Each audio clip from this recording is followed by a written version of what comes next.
Hey guys, welcome to my channel. I made a quick video to help steer you in the right direction when you first enter New World. I'll explain attribute points and how it affects your playstyle. I'll give you a broad overview of what I experienced for each weapon and their playstyles, along with some interesting tips and tricks to help save you some time in the early stages of leveling, and believe me, you'd want to hear this. We'll start off with attribute points. Now, the most attribute points you can have is 108 points when you first hit level 60. Now, attribute points are your strength, your dexterity, your intelligence, your constitution. And strength mostly deals with melee weapons and focuses on damage. Most heavy weapons are with the strength attribute. Dexterity focuses more on the range weaponry, high damage, like a bow, a musket, or a spear. Intelligence is more for the magical abilities, your fire staff, your ice staff. Then there's constitution, which focuses on your health pool and your stamina. That's great for tanking. Every 50 points you put on an attribute grants you a bonus or a milestone for that specific attribute. For example, if you spend 150 points on focus, which is focused on mana recovery and magical, it will give you a 20% healing boost. If you put 50 points on strength, then strength will give you a 5% melee light attack plus 100% mining speed boost. Now, let's say you wanted to build a Paladin, which I believe they nerfed on this patch. You'd focus more on constitution for your health pool, right? Your stamina, your focus for your healing and mana recovery, and your strength for your melee damage. So the weapon pairing would be a sword and shield paired with, let's say, a life staff. You can also get extra attribute points on gear and gems as well, so pay close attention to those factors. But my suggestion is don't home in on just one weapon when you first start off. Experiment with different weapons and see what suits your playstyle. I'll give you a quick, broad overview on the weapons and playstyle. Now, this is my interpretation of what I believe the playstyle for each weapon is. Starting with the hammer. The hammer is more of a point and swing playstyle. It's got high stun mobilities, and if you like being in the thick of things, it's very tanky but very, very slow. The Great Axe is a very aggressive playstyle. It's got heavy melee attacks, big damage, big AoE attacks, but I believe it got nerfed with the new patch. The Hatchet is like a Great Axe, very aggressive playstyle, big damage, lots of mobility, and you can also use your hatchet like a ranged weapon when you want to just kite. Sword and Shield is just screams tank, right? It deals with crowd control, aggro, that type of playstyle, just like every other MMO where you want to keep that aggro and keep the enemy off of your teammates.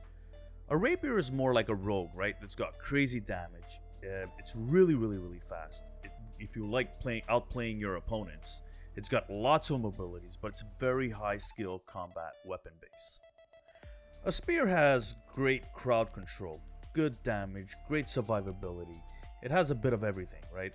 And it also has range. It's like a hybrid class between a ranged and a tank because you could throw your spears.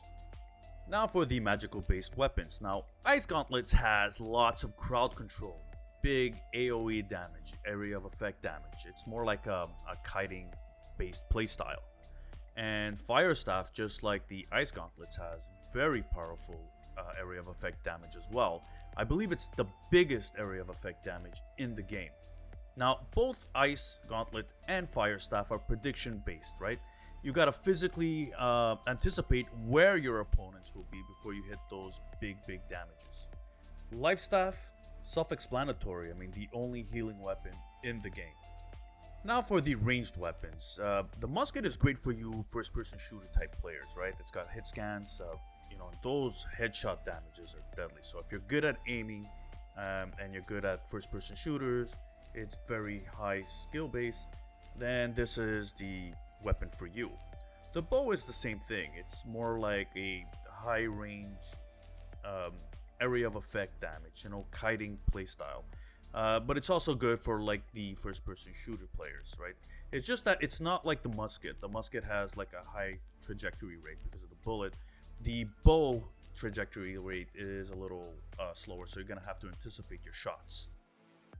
Now, depending on your gear you're using, it could also affect your playstyle, meaning your encumberment weight plays a factor and gives you unique effects. For example, light armor gives you a rolling dodge and a 20% damage bonus, right? Medium armor gives you 10% damage, which is more like a quick hop, and a 10% longer crowd control buff. As for heavy armor, it's more like a sidestep, but it gives you 15% increased blockability and 20% longer crowd control. Now I want you to have the best possible start when the game launches, so here are some tips and tricks when you first start playing the game. Fast travel. Now the game has no mounts, so when you first travel, you will need to activate them when you first visit a city or a point of interest.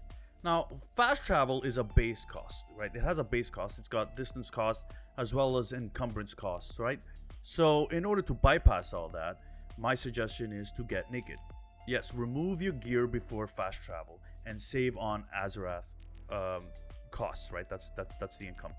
Now, even if your faction owns that territory, you still have to pay for that fast travel cost. So it applies to all those areas as well.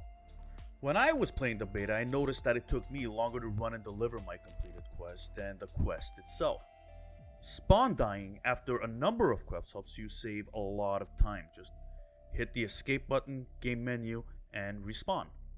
The con of doing this is that you get durability damage, but you'll change gears so fast in the early stages of the game that it isn't really worth worrying about. And believe me, it is a time saver. Another tip is save your raw material, guys. Collect everything and bank it in that storage town territory. Each town has a separate storage facility, so you'll have a wide range of different inventory for each town you visit. And the last advice I can offer is play with others. It will boost your experience for your character and the weapons that you're holding. Well, that's it guys. I hope this guide helped you in some small way when you're creating your character. If you like the video, smash that subscribe button and notification bell if you like to say hi during my streams. Alright guys, thanks for watching.